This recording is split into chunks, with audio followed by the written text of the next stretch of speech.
کیا آپ کو پتہ ہے سجدہ سہو کسے کہتے ہیں؟ سہو کہتے ہیں غلطی کو، یعنی غلطی کا سجدہ۔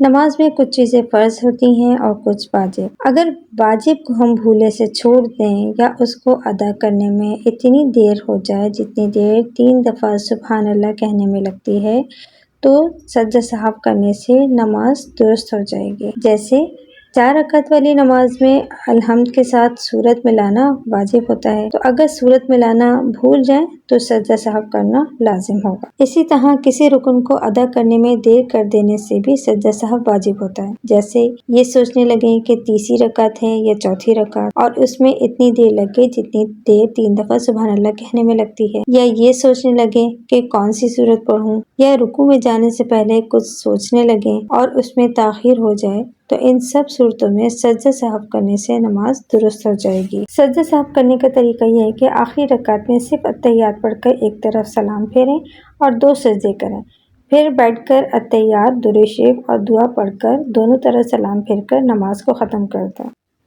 اگر آپ اس طرح کے اور بھی مسائل معلوم کرنا چاہتے ہیں تو کمنٹ میں ضرور بتائیے گا۔